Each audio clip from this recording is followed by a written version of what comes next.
Hello everyone, welcome back to the channel. In today's video, we will be deep diving into associative arrays in System Verilog. If you have been following my videos on System Verilog, you might remember that we covered static and dynamic arrays earlier.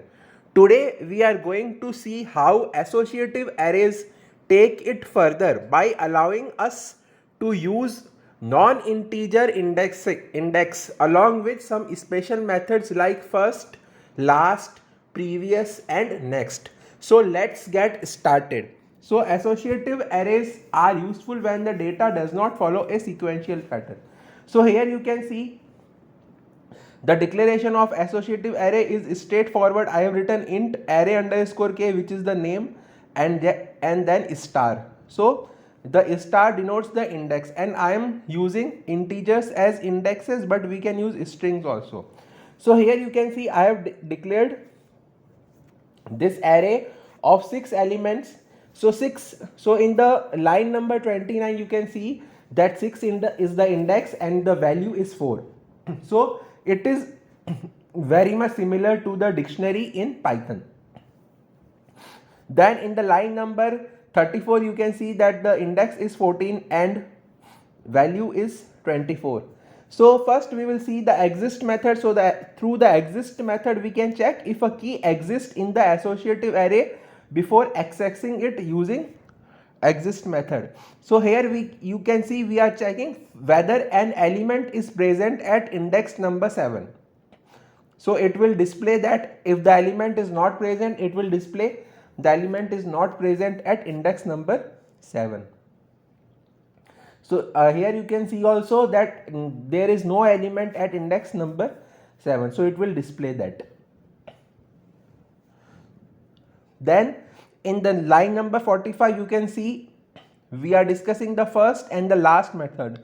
So these methods allow us to access the first and the last entries in the array based on the keys. So the first method will allow us to access the first entry and the last method will allow us to access the last entry. Then we can see the previous method. So in this example, the previous method finds the key that comes before 10. So here you can see we have given an index as 10 and it will find the key that is before 10. Then the next method similarly allow us to find the key that comes after 11. So both the previous and next methods are useful for navigating through the associative array. So in this way associative array is little bit advanced compared to the dynamic array. Then finally we have the delete method. So the delete method allow us to free the space. And obviously after deleting the array, the size of the array will be 0. So we will print that also and verify that also. So let us simulate. We are using Vivado software for simulating it. So let us run the simulation. So here you can see the simulation is run. Let me go back to the code and verify that we are getting the results. So here you can see first we entered 6 entries in the array. So it is displaying that the size is 6 and the number of entries are 6 in the array. Then you can see there is no element present at index number 7. So here it in the below it is saying that the element is not present at index number 7. Then we will execute the first. So the first method tries to find the first index. So in this example we can see that the first index is 6 and the last index is 21. So it does not matter how they are declared, only the first and the last index are given.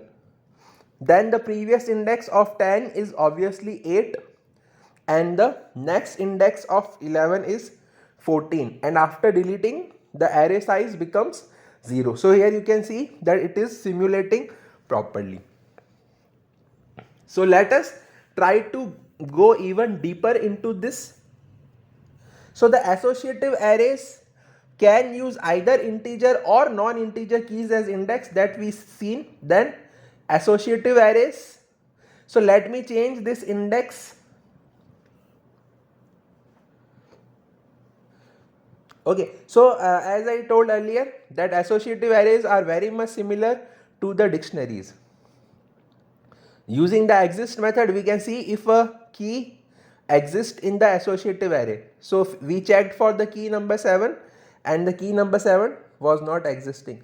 Now let us see the for a key which is present. So we can change it to 6 and we will check if the key 6 is present. So obviously we know that key number 6 is present. We are trying to simulate it and verify the outputs. So let me just uncomment, or let me just comment these lines so that these are not executed. So now we are checking whether a key or index 6 exists or not. So we can refer to the name key also, or we can refer to index also. Key and index both are one and the same thing, because in Python we use dictionary where the indexes are also called as keys. So here you can see that the element is present at index 6. Now it has not given what element is present, it only says that the element is present. So let me close the simulation. Then we discuss the first method. So the first method allows us to access the first and the last entry in the array. The previous method allows us to see the index before the index given. So let us change the index to 6 and find the output.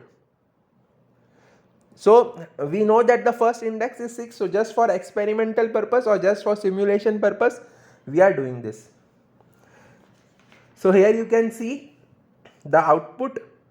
So it says that the previous index of 6 is 6 only. So because there is no index before 6, hence it says that previous index of 6 is 6 only.